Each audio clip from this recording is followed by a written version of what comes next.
Good afternoon, everybody, and thank you for joining us. Today, we're going to discuss how to create an inclusive candidate journey online. And this forms part of the National Inclusion Week. But before we get started, Michael's going to take us through a couple of webinar housekeeping points. Hi there, everyone. Yes, before we get started, just a few common housekeeping points. As you'll see, you are all muted in the background, so no need for any interruptions. To live captioning, please click on the live transcript button at the bottom of the Zoom screen. Then please click show subtitles. Questions can be asked by the Q&A button at the bottom of your Zoom screen. We'll collect these all together, and at the end, the panelists can go through them and answer your questions. If you do have any technical problems, please just fire it over in the chat, and the team will be more than happy to help get everything sorted for you as best they can. The webinar is being recorded and will be uploaded to YouTube, and it will be sent out to everyone who's signed up, just in case you have to dip away or unfortunately some people couldn't join us today. And the last point, today's session will be interactive. We will be doing some polls, so please get involved, and I hope you enjoy this webinar. Thank you very much, Michael. Okay, then best just get started off with a round of introductions. I'll start with myself. I'm Ross Linnett. I'm the CEO and I'm the founder of Recite. I'm Jo Major. I am the founder of a company called Diversity in Recruitment. I provide training and advice specifically designed for recruiters to make their entire recruitment processes more accessible, equitable, and inclusive. Yeah, I'm Rachael Moss. I'm head of marketing for Access Recruitment. One of our products is Volcanic, that design websites specifically around candidate attraction. My entire background virtually is in the recruitment industry, so I've also worked as a marketing manager or director for many of the leading recruitment brands. So I've also built websites designed to attract candidates. Hi everyone, my name is Jess. I'm one of the managing consultants at the Clear Company.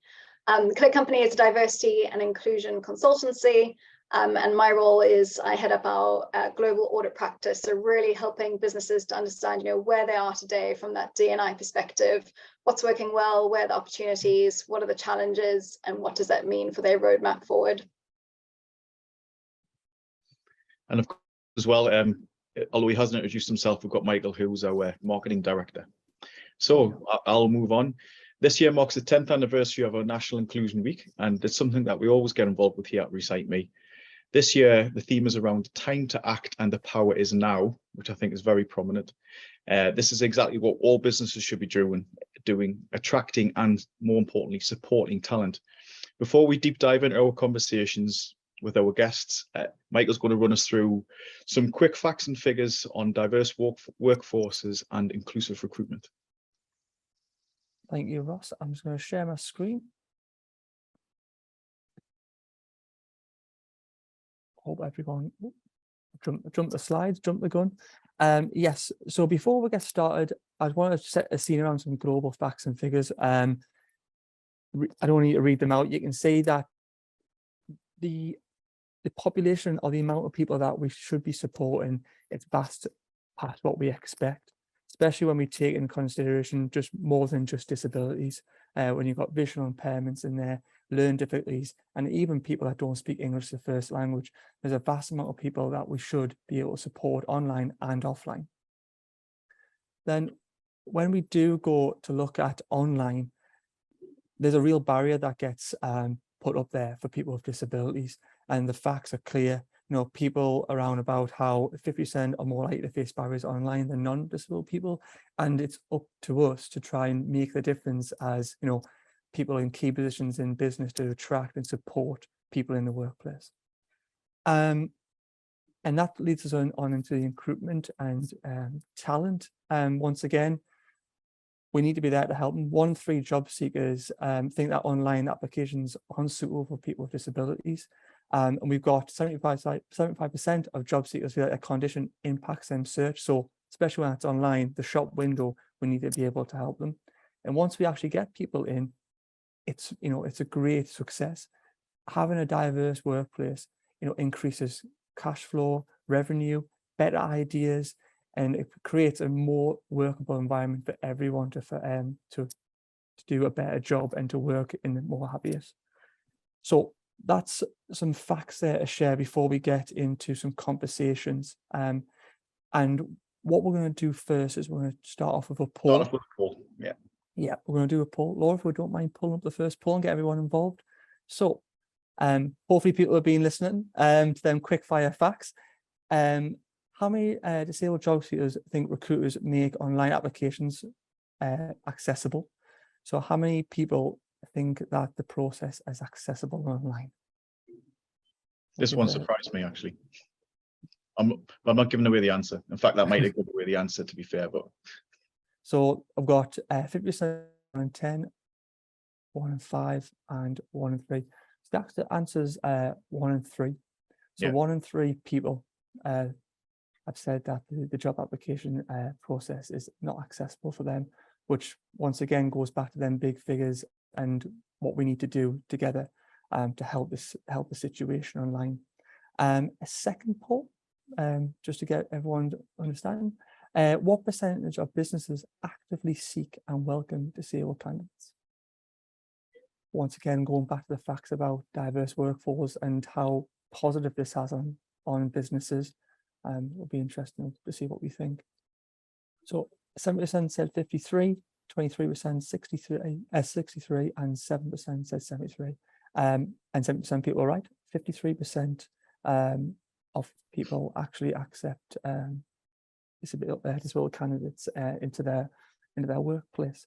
So I think we can all agree there was a bit eye-opening to what them polls are and the facts that's been shared. So yeah.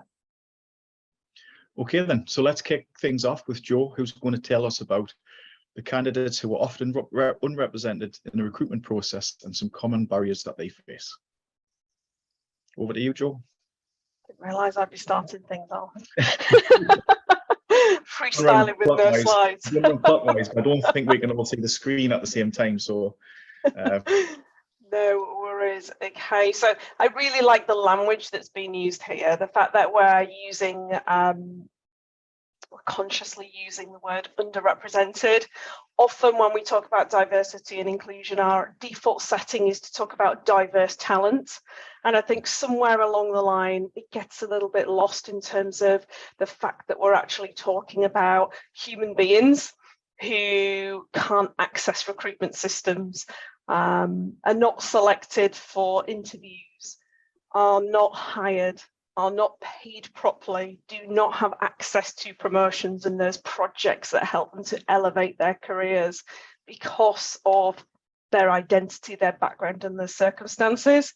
So underrepresentation is a really, really powerful word. It goes just that little bit further than that word diverse candidates that we seem to pack everybody into just because they might be different to us. Their identities, backgrounds and circumstances are different. It doesn't make them necessarily diverse, if that makes sense. So who are these underrepresented candidates? It's unique to your industry and your business. So we can't just look across the board and make big, bold statements about people everywhere in every single employer across the UK. So my piece of advice is always make sure that you understand who sits in your business first, and then learn to understand who is underrepresented. And it's also important to cross-reference that information with industry statistics as well.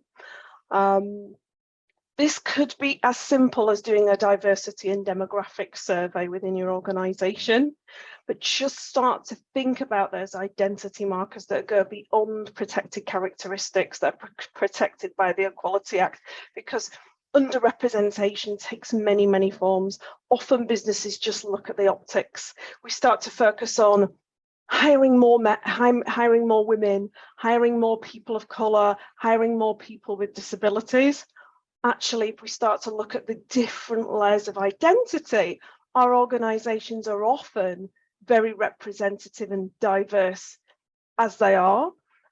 We just need to learn more about our organisations. So underrepresentation can be women, it can be men, It can be those with caring responsibilities. It can be parents.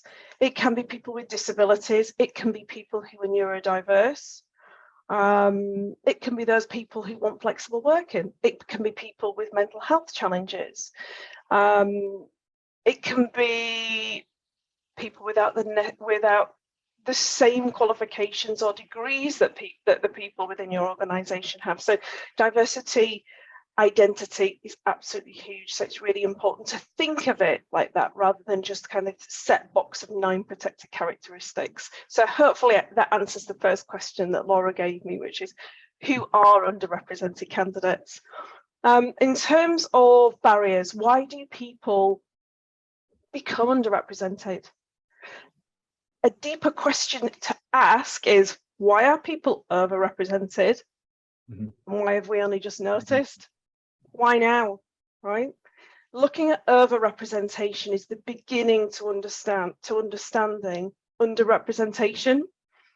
So there are many barriers that candidates face online. There's the more obvious physical barriers, which is where incredible tools like Recite come in and solve that problem and increase accessibility and allow candidates to adapt our websites in a way that work for them.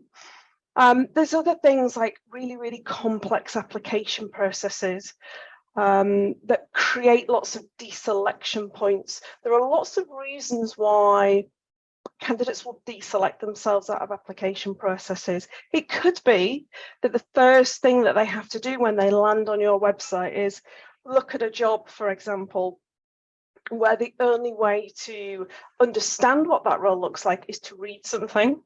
So why don't we get more creative? Why don't we produce audio? Why don't we produce video? Why don't we produce British Sign Language interpreted videos? You know, why don't we get really creative and start to think about all the different ways in which we can engage with candidates? Let's think about the necessary use of application forms. Let's consider how somebody may feel if they have to fill out a 6-page application process. It's all about considering deselection points and the reasons why people choose to not proceed. It might be that it's the way that you ask your questions. I often see online applications asking very sensitive information about somebody's very personal, like identity and demographic and diversity information. We are not at that point yet with that candidate where we can start to talk to them about their gender identity and their sexual orientation, just as examples. Sometimes we're not using the right language on those application forms. We are othering people because of the language that we either use or don't use. Imagine running through a box, a set of boxes, none of those identity markers apply to you, and then you get to a bit at the end where it says other and you've got to tick it. Really devaluing, really taking away what it is that makes you unique. You haven't got an opportunity to express your identity. People not seeing themselves, right? There's that age-old saying, isn't there, in diversity and inclusion, you cannot be what you cannot see. We sometimes stopped it. We don't often think about the importance of representation, especially when it comes to hiring managers and recruitment teams. I often speak to underrepresented candidates who think twice about applying for roles in organisations where they feel like they will be the first or they will be the only, or the fact that the hiring manager or recruitment team they feel could never understand their situation, will never be able to show that empathy, and most importantly, won't be able to advocate for their application. So it's really important that we start to think about representation and really opening up about how representative we are as an organisation beyond just the stuff that we can see. Where do we start? I'm sure my 6 minutes is up, but where do we start? Okay, so it's what, sorry? I said take as long as you like. Right, we're good. This is fantastic. I don't want to take anyone else's time up. So where do we start with all of this stuff? I am naturally going to say this, but I honestly believe that it starts with education. I was a recruiter on desk for 17 and a half years. Nobody ever told me about this stuff. Nobody ever highlighted that my behaviour and my actions and the way that I worked excluded people from my recruitment processes. Where did I start on my journey? Self-education, reading, watching, listening, learning, training, really, really critical. There's so much stuff packed online that you can just Google this stuff and find out absolutely loads about it. So it starts with education, it starts with perspective. It starts with hanging out with people who have faced a barrier into work because of an application process and learning about their journey, getting that perspective from them. So often we would get feedback from the folks that made the cut, the people that got the job. Talk to us about our interview process. How could we improve it? Sometimes we fail to engage those people that didn't get into our organisation. Perhaps they're the folks that provide the insight that we need to start to improve things. Break down each part of your recruitment process. So this is all about kind of really looking at where deselection points may be. Once you've got that understanding and education and perspective, breaking down your cycle of recruitment and just getting together your hiring managers in a room and looking at possible deselection points. And then that's where your work should start. Center it around making sure that you're eliminating all those deselection points in a recruitment process. And then finally, I'm going to finish on something that may seem a bit emotional, a bit fluffy, but I think that we have built career pages, websites, recruitment processes for speed and efficiency. How can we get to the best talent in the quickest way possible? And I truly believe that we have forgotten to make people feel something when they land on our career page.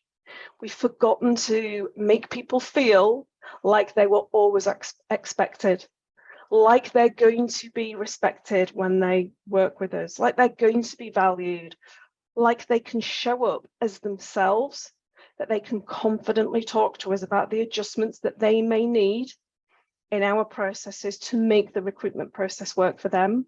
And I think my last piece of advice would be, think about how you connect with people on your website. Think about your words, the language that you use, the imagery that you use. Am I welcome? Am I expected? That's what I want to be asking myself. Yeah, we want to start looking at this stuff through the lens of candidates rather than hiring managers and efficiency. And that's me done. Brilliant. Thank you very much, Jo. That was very, very insightful. And it did just remind me of a podcast. One of the things I said, a question I got asked in the podcast yesterday, and it said, what does success look like for you guys? As well as us doing tech, but we're a campaigning organization around disabilities. And it's when candidates don't have to be part of groups to be recognized. It's just seen as part of society, which it is. You know, we're all on a diverse scale of so many different, creed colors, I've got dyslexia myself, and we shouldn't need to form a group to be representative. And that's when the process becomes fully inclusive, that it's just society. Love that. I'm writing it down. All right, thanks very much. I've almost felt like kind of like preachy, like there, I had my hands up and everything. So an inclusive website plays an important role as well on that journey. And Rachael now is going to take us through all aspects of a can't speak here, an inclusive recruitment website. Yeah, thank you. I've got a few slides just to bring it to life, because I think we're talking about something that is quite, although I actually can't see the side of this, so in the words, and I didn't realise there was animation on it, Michael, so feel free to add that in, but actually just using exactly the language that Jo had again is around this kind of taking the perspective, or the lens is looking through somebody else's kind of eyes or view or ability, essentially, to navigate through your website. Because I think for a lot of organisations, there are probably a few people involved in designing what that candidate experience looks like. And if those people themselves have no barriers or few barriers, then sometimes we have forgotten that. And I think the other thing to say that is almost like, for me, this is a bit of a safe space, because none of us have got it completely right. There are many, many layers of this, and I think there are many intersections. So again, in terms of, we can't box people into saying, this person has got a physical impairment or a situational impairment, because as we go through life, actually, I think that's the other statistic, and I can't remember it off the top of my head, but I think a lot of physical impairments, again, happen as we get older, you know, understandably. So even as we start out, we then start to have different behaviours. But the, you know, the message really is exactly kind of, you know, what Jo was saying is, look at this from different people's viewpoints, you know, and I suppose my challenge there is just, when did you last look at your website, or, you know, have you ever tested it with a diverse or underrepresented group, again, to use Jo's language there. So that's kind of almost the starting point. And then as part of that journey, we obviously design hundreds of websites, and actually, to be fair, what I'm sharing with you here are the insights and best practice of our design team, who you know, build websites on a daily basis for their kind of day job. So we then, Michael, if you move it on in terms of our own website, so Volcanic has always been very synonymous with kind of orange as its brand identity. And actually, if you just build this through. So what we then did was we looked at this and said, okay, so what if somebody had some degree of visual impairment? What would that website look like? Now, I think what's really important here is to see that the colour doesn't matter. So how I see orange may be very different from how Jess sees orange, how Michael sees orange. That part is actually, you know, that is our brand identity, but that's almost irrelevant. The relevant part is when we build a website that we have the right level of colour contrast. So the ratios are sufficient that it doesn't matter whether you are colourblind and can't see any colour, it's the fact that you can still read the content, and that kind of the content is conveyed through, you know, typography that is very clear, through shapes, through a whole combination of things, but essentially, fundamentally, have they got a way of being able to identify what you are trying to say on your website? So just moving on in terms of what the barriers are, and I've kind of bucketed these in three, but actually there's probably more than this, but some of the three things to start with thinking around digital inclusivity. And I think, Jo, you referenced as well about, you know, humanising the recruitment process, and are we trying to get people through the process? And I think that's actually, tech has, you know, it's all about productivity, it's about getting that return on the investment, etc. But actually for recruitment agencies, when I was a recruiter, it was all about somebody physically coming into a building, meeting you, and then you'd got an opportunity to kind of coach people, or potentially be able to identify, right, okay, they're not connecting with me, maybe I need to try this in a different way. With your website, it's a kind of, to a degree, one size fits all. So part of this is to understand, again, right, what accommodations do we need to make, or how can we effectively remove those barriers? So when we talk about colour, I mean, I've just talked about the contrast, but it's also about the use of white space. It's around people being able, again, to kind of connect with what content's there. Jo's mentioned imagery again. That is around the fact, can I see myself here? Do I feel included? It's about, particularly for your EVP, your own employer brand, when you're trying to attract people into your business, but as a recruitment consultant, it's about being able to represent the brands and the companies that you recruit on behalf of. And it's thinking, again, kind of, I guess, from other people's perspectives. So considering different, you know, not your standard stock imagery, but again, using kind of inclusive photography. And again, although I've used vector graphics here, but thinking about photos, that's what we're representing, is kind of people, and we're talking about recruitment. Content, I think, calls up a whole host of things here. So it's about, again, not just using the kind of whole amount of text, considering if we've got a very text heavy section on a website, how's that going to be for somebody with dyslexia? If we have got video content, then again, is that enabled with closed captions and kind of subtitles, making it accessible to a variety of people and having the right kind of tags around it? So again, it can be digestive, not making the screen so that there's so much, you know, again, animation. It's not to say that you can't use animation, but it's thinking wisely, how can you use that alongside other content? So it's trying to think and consider. Our own designers have a whole set of posters that look at, right, what about somebody that has got potential mental health issues, or what does that mean for somebody, for example, that's, you know, quite anxious? Do they understand? You know, perhaps we need to explain more, again, about humanizing that process. So making it more user friendly, because essentially we get to inclusivity when we've got kind of both accessibility and usability on a website. So just in terms of, I think obviously, you know, we started today's session by talking about, you know, action and taking action this week and doing something positive. So just a few things to consider as kind of takeouts. Yes, have a look around your website, and from that point of view of what might prohibit somebody, you know, what the candidates that you are attracting through your website. You know, Volcanic attracts 7 million or so candidates a year, but how many more could we help our customers attract if we were to remove some of those barriers? Michael, sorry, there's one more slide. So yeah, thinking about, like I say, getting feedback on your website. The point is, by actually making these and looking at it from different viewpoints, we actually then end up designing for everybody. So, you know, again, if you think about colour, you know, you might be somebody that has no visual impairment, but actually take your laptop into the garden on a very bright sunny day and you'll suddenly understand actually this is quite difficult to navigate. So are there other ways of doing that?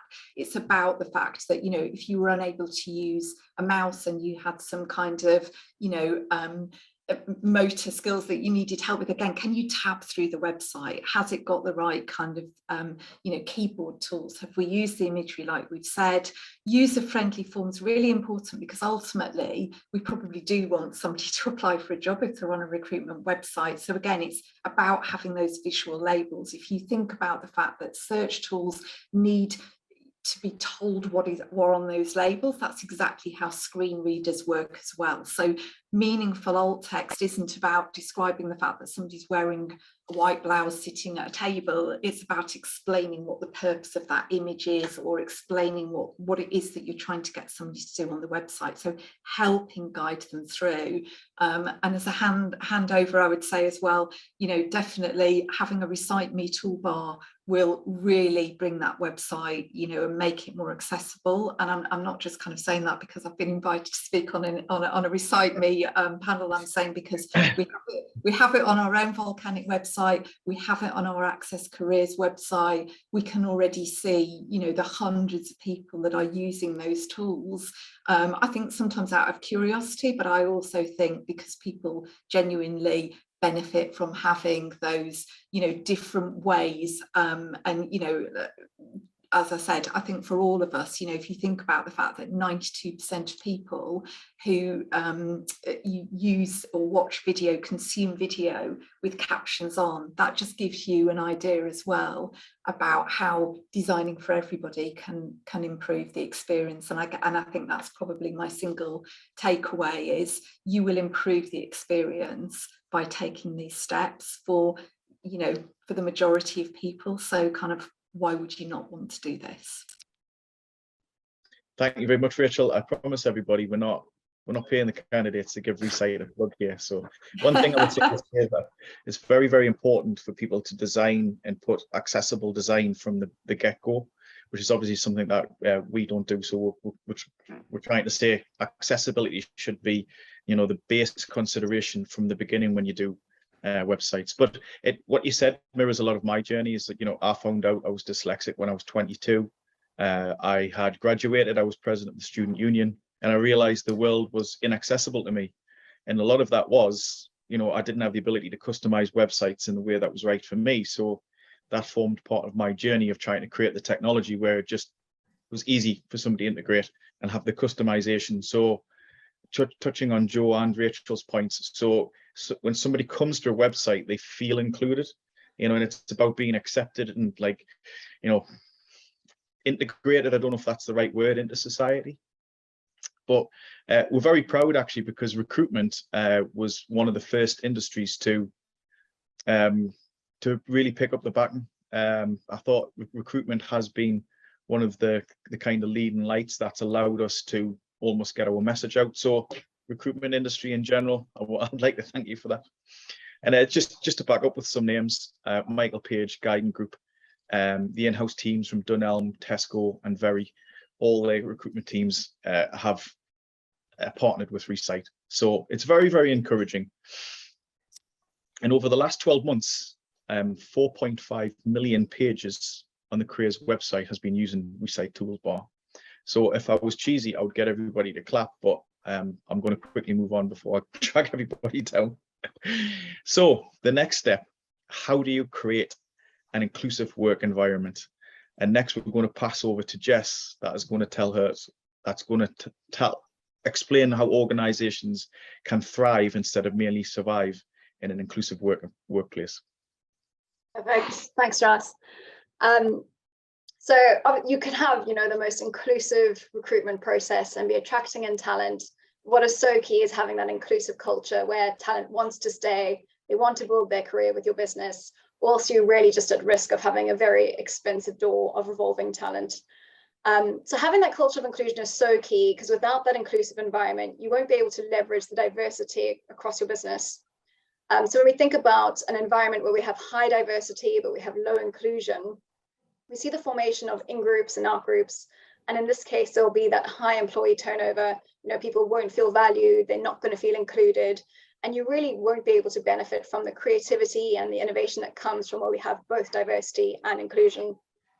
So, as Ross says, how do we create that workplace inclusion and belonging? As with so many things in life, unfortunately, there's not just one golden ticket when it comes to cultivating that inclusive culture, but rather we need to think about how we take that holistic approach to create that sustainable, inclusive culture change. So today I wanted to talk to you about some of what those mechanisms look like and some of the steps that you can take. It's by no means an exhaustive list, but hopefully I can just share a few key insights and practical tips for you to take away today. So naturally, the first thing to think about for striving for that inclusive culture following recruitment is onboarding. And onboarding really provides that pivotal moment for making employees feel included from day one. And sometimes we see that onboarding isn't always inclusive. Sometimes the focus is on getting new hires in, getting them ramped up and contributing at capacity as soon as possible, rather than giving them that space to settle in. And so it can feel, a lot more about the process than necessarily around the employee experience. And where this is the case is where we really fail to connect to new hires and connect them to the role, to their team, and to the business. So let's look at some of the practical ways that we can think differently about onboarding. So firstly, it's about letting new hires know that inclusion matters and sharing your company's commitment to inclusion. So that might look like having a focused D&I onboarding session where you can let new hires know, why this is important to your business. A quick aside here, I wanted to share, having that vision for D&I and ensuring that there's that shared understanding of what you're wanting to achieve is really key for creating that inclusive workplace, and really defining what diversity and inclusion means and the vision for success for your specific business. We so often hear this like boilerplate narrative for D&I repeated, but actually what does it mean for your business personally, and why is it important, and why should your employees be a part of D&I? The other thing to be really thinking about is actually setting out those steps for how your D&I vision will be achieved. We so often see clients, defining their D&I goals, and they have these great targets that they're communicating. When you lift the lid, there actually hasn't been any consideration for how those things will actually be achieved. So to really build that buy-in and support the credibility of your D&I strategy, you need to make sure that you have that substance behind those high-level goals. So bring it back to, letting new hires that inclusion matters, letting new hires know that inclusion matters. It's having that strategy to be able to share that with them, articulating to new starters, how D&I is brought to life in the business will really help them to see how their own day-to-day role and outcomes contribute to the D&I vision. Something else to think about with onboarding is really painting that bigger picture and helping your new hires to see how their role connects to this. The research is just showing more and more how employees are craving more purposeful, more meaningful work where they can really see the impact of their role.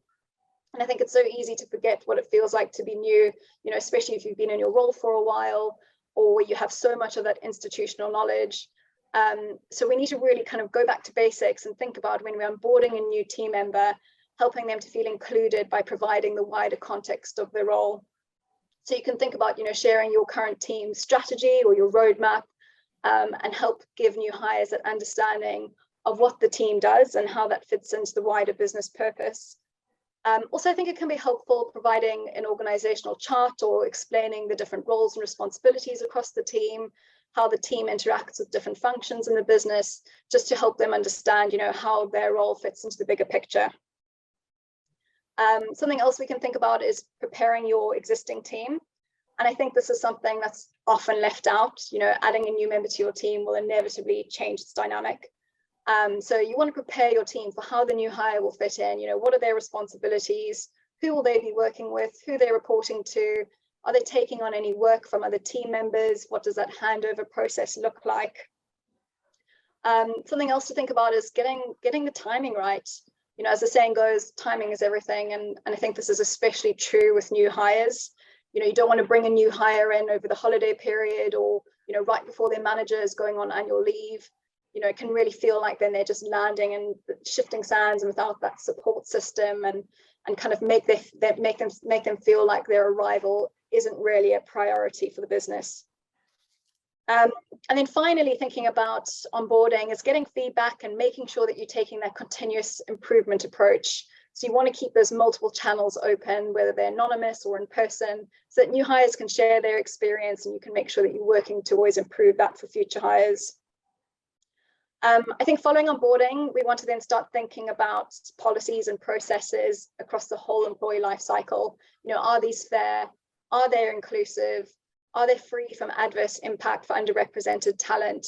And making sure that the process is also set up to ensure that consistent employee experience. Have all people managers been adequately trained? Are they equipped to implement the processes effectively and consistently? So if we look at a couple of specific processes, just to take a few examples, so thinking about like the learning and development process, how do we know that there's fair access to learning and training for all employees? How do we allocate new projects and opportunities to team members? And I think something as well, which is super key to think about now more than ever as we work in this hybrid world, employees who are coming back into the office and are perhaps more sort of visible, are they likely to be given the better projects? Thinking as well, if we look to another process across the employee life cycles, that talent management process, are all our employees included in those talent management processes, or are we just focusing on our high performers or management favorites? Are we favoring certain personality types over others? Often we'll see those who sort of self-promote and the more extroverted personality types being favored over perhaps more introverted employees. And do we have a tendency to focus on results over behaviors? So just a couple of questions to throw out there to get you thinking about your own processes. And finally, one other thing I wanted to share today in relation to building that inclusive workplace is really ensuring that you're making evidence-based decisions across your business. Inclusive workplaces make people decisions that are based on evidence, not based on instinct or opinion. I think a helpful way to think about this is, an evidence-based approach to people decisions can be very similar to making a financial decision. So, you want to look at all of your available evidence before you make a significant investment or before you reduce your cost base. You wouldn't just shoot from the hip or go on gut feel and hope for the best. You'd make sure you collate and review all of that evidence to make that decision. When we have that evidence base as well, it really helps the decision maker to reduce the impact of their own bias. And then it helps us to make those inclusive decisions that inform action that has the desired impact. Just to quickly wrap up and give you a couple of steps to consider as well when we think about evidence-based decision making.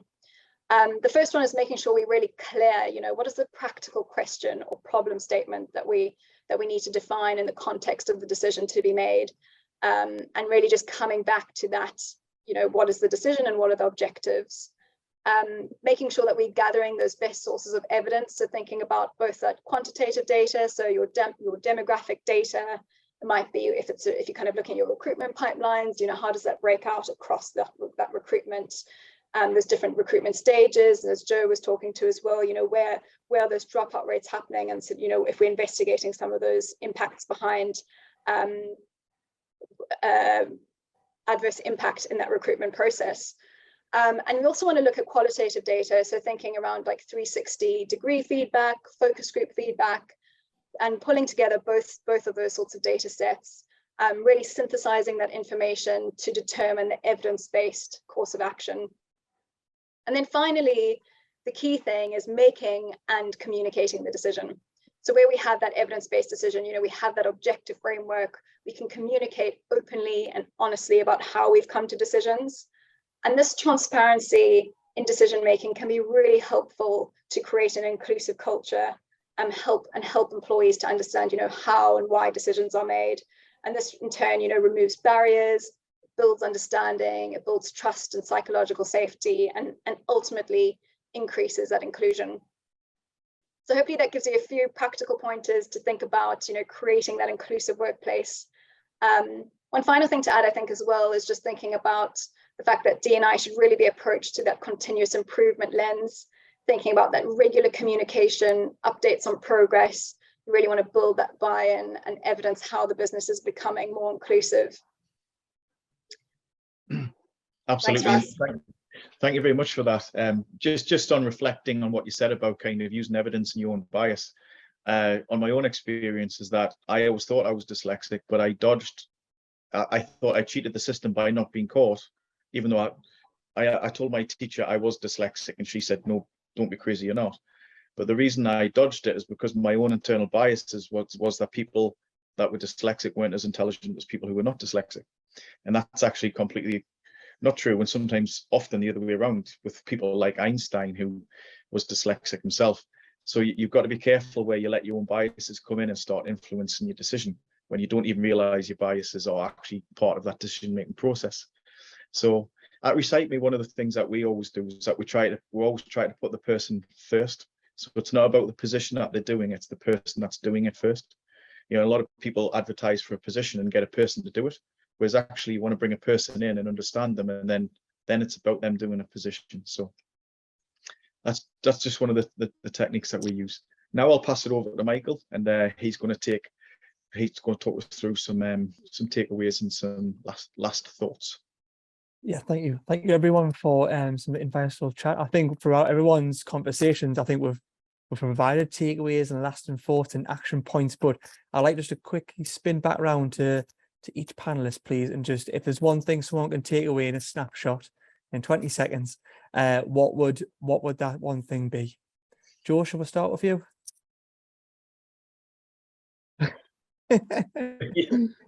That'll be on your toes. I forgot about this bit.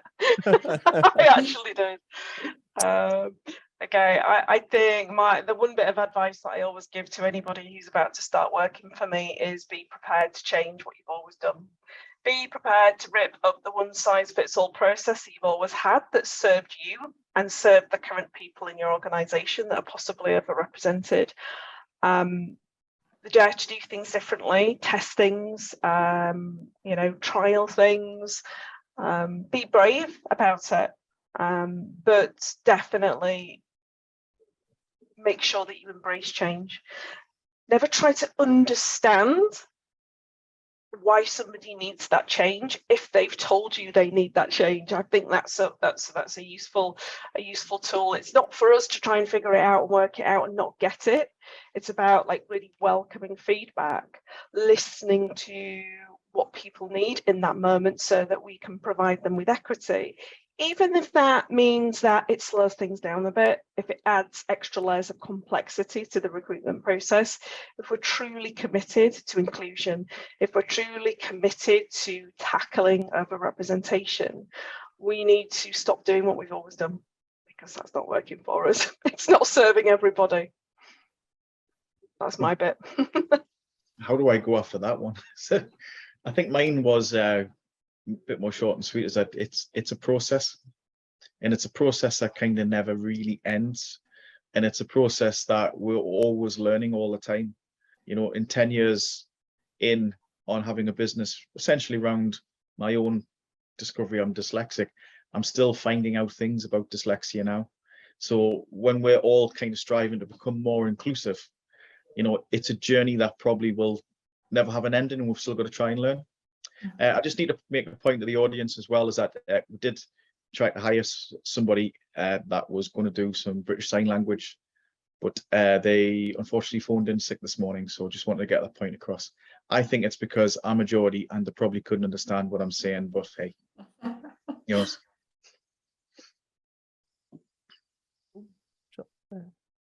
Rachel, do you want to go next? Yeah, I can go next. I think it's quite difficult for me to distill all of the experience that our design team have got. So actually what I am going to do is just shamelessly plug actually an ebook that we have about creating a digital inclusive journey. But I say shamelessly plug, actually Recite Me and Joe feature in it. Jess would be really happy to add some comments from you as well into it. But it's about a 25-page ebook, so I'll let Recite Me circulate that after. But I think, yeah, it's just around that, is making sure that you kind of don't look at everything through your own lens and consider other people's viewpoints. And I think the other point is that I said earlier, it is a journey. We are all learning, and I think that is the benefit from working with other partners who are experts in their fields. So Recite Me or Joe or Jess, who do this as kind of a day job, Volcanic, who build hundreds of websites, because it is difficult. There's so much to learn, there's so much to navigate. New technologies are coming onto the market all of the time. That Google's changing its algorithms, so the whole digital platform as well, it is changing. What you create today won't necessarily even not work. It will work, but it may not work as effectively in 6 months' time. So it's iterative, and it is about staying on top of that. But that's why I think just speaking to other people who've been through this before, reaching out for advice from other people, going to people that have got best practice, can really help you accelerate your own journey, and therefore help job seekers, ultimately more job seekers, find an easier path to their career. And really that's what this is all about.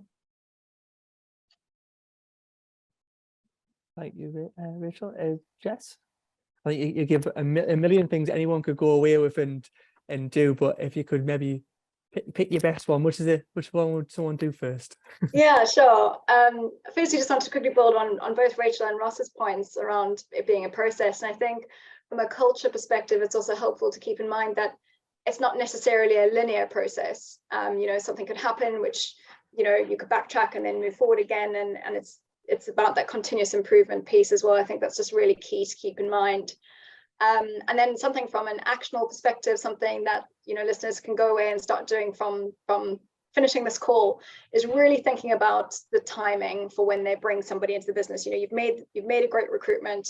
How can you really think more strategically about the timing of when you bring that person in, making sure the team's present to really set them up for success, when they can join at a time where they can contribute most effectively, rather than in a really busy period, or as I was saying before, when a lot of the team's on annual leave.